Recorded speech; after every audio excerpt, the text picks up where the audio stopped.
All right, let's dive right in. Welcome to The Explainer. Today we're unpacking a weapon system that is absolutely tearing up the rulebook for the Indo-Pacific, the BrahMos 2 hypersonic missile. We're going to look at how this thing doesn't just change the physics of naval warfare, but totally upends the cold, hard economics of it too. So, imagine you're staring down a massive, heavily defended enemy aircraft carrier. It's the ultimate flex of maritime power projection. How on earth do you actually stop a floating fortress that's literally bristling with advanced radar and interceptor missiles? Well, that's exactly the strategic headache we're solving today. Here's how we're breaking it down. We'll start with 1, the IOR maritime threat, move into 2, entering the hypersonic era, and 3, mastering sea denial tactics. Then we hit a massive plot twist with 4, the cost shock reality, and wrap things up with 5, redefining scalable deterrence. Okay, starting with Section 1, the IOR maritime threat. Let's ground ourselves in the geopolitical reality playing out right now in the Indian Ocean region. What's genuinely wild here is the sheer speed of the evolution of China's People's Liberation Army Navy. I mean, they've aggressively pivoted from a near-seas defense setup to true far-seas force projection. Right now, we're talking about 3 active carriers, the Leonine, the Shandong, and the new domestically built Fujian with those crazy advanced electromagnetic catapults. All of them are actively challenging maritime security right in India's strategic backyard. And because of this, we're witnessing a massive tactical shift. See, for over a century, navies were all about traditional Mahanian sea control, building these giant, ridiculously expensive fleets just to decisively command the open ocean. But modern sea denial, it completely flips the script. You actually don't need a massive fleet to command the sea anymore. You just need the right asymmetric weapons to deny the enemy the ability to safely park their multi-billion-dollar carriers in your contested waters. Moving on to Section 2. Entering the hypersonic era. To actually pull off that sea denial strategy, India is pushing into the absolute extreme frontiers of aerospace engineering. Let's geek out on the tech for a second. We're talking scramjet combustion paired with a boost glide trajectory. A scramjet literally breathes in supersonic airflow, totally ditching the need to lug around heavy onboard oxygen tanks. This means the missile isn't just flying on some predictable lazy parabolic arc like an old-school ballistic missile. No. A solid-fuel rocket boosts the glide vehicle way up into the atmosphere, and then it horizontally maneuvers towards its target while surviving insane friction and temperatures pushing past 1,000 degrees Celsius. To really wrap your head around those extreme physics, we're talking about a kinetic weapon moving between Mach 8 and Mach 10. That is roughly 10,000 kilometers per hour. Traveling at those blistering speeds, a hypersonic missile slashes a target's reaction time by a whopping 70% compared to current supersonic variants. An enemy fleet, they literally do not have the time to observe, orient, decide, and act. Which brings us to Section 3, mastering sea denial tactics. Let's break down how this mind-boggling speed actually plays out tactically on the water as a legitimate carrier killer. Basically, hypersonics are an absolute nightmare for naval defense networks. As this missile violently tears through the atmosphere, the intense heat actually generates a plasma sheath around it.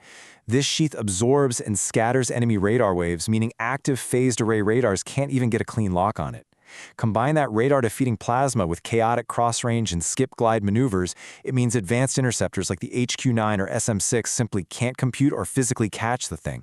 It literally compresses a carrier's defensive window from a comfortable tens of minutes down to just a few frantic, terrifying minutes. The whole takeaway here is perfectly nailed by this quote from naval warfare literature. The missile does not have to sink a carrier to have a strategic impact. That's huge, right? Just the sheer plausible threat that you might launch a Mach 8 weapon forces an entire enemy fleet to scatter and keep their distance from your coastline. And by forcing them to disperse, you completely neutralize their ability to generate aircraft sorties and project power. Boom, you've won the battle of sea denial without even firing a single shot. But hey, just when you think hypersonic speed is the ultimate silver bullet, we hit a pretty massive strategic plot twist. Section 4, the cost shock reality. $12 million. That is the staggering estimated unit cost of just one single hypersonic BrahMos MOS 2 missile. When defense planners crunched the numbers and saw that price tag, it triggered a massive reality check across India's procurement and military planning divisions. When you stack up the cost differential across the entire BrahMos family, reality hits you pretty hard. Standard supersonic variants, like the BrahMos NG or the surface-launched versions, run anywhere from $2.6 to $5.5 million. And they are highly effective, delivering a 200 to 300 kilogram warhead at Mach 3. Suddenly, dropping over $12 million on a single hypersonic strike just to take out a standard airbase hangar or a radar station? Yeah, that's a severe case of financial overkill. And this realization wasn't just theoretical, it was backed up by hard data. Recent real-world events, like the May 2025 Operation Sindoor, proved that cheaper, supersonic missiles are still totally capable of penetrating layered air defenses to destroy standard targets. Plus, Russia started dragging its feet on providing full tech transfers for the scramjet engines derived from their Zircon missile. So, faced with a $12 million price tag and some serious foreign supply chain anxiety, India made a bold call. They effectively hit pause on the joint BrahMos 2 program to completely rethink their strike doctrine. Which leads us to the brilliant synthesis that is actively shaping the future of the Indo-Pacific.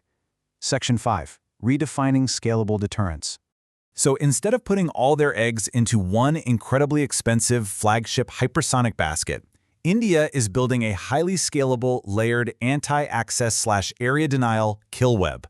It makes total sense. You use subsonic missiles like the Nirbhay for your standard high-volume targets. You deploy the super successful Mach 3 BrahMos 1 for fixed infrastructure and softer targets. And you strictly, heavily reserve your hypersonic assets for high-value units. We're talking those billion-dollar aircraft carriers or deeply buried command bunkers. It perfectly aligns the exact cost-per-kill ratio with the actual operational reality of the target. What's more, by pausing that expensive joint venture, India is doubling down on true strategic autonomy. The Defense Research and Development Organization has been quietly making massive breakthroughs in actively cooled scramjet combustors.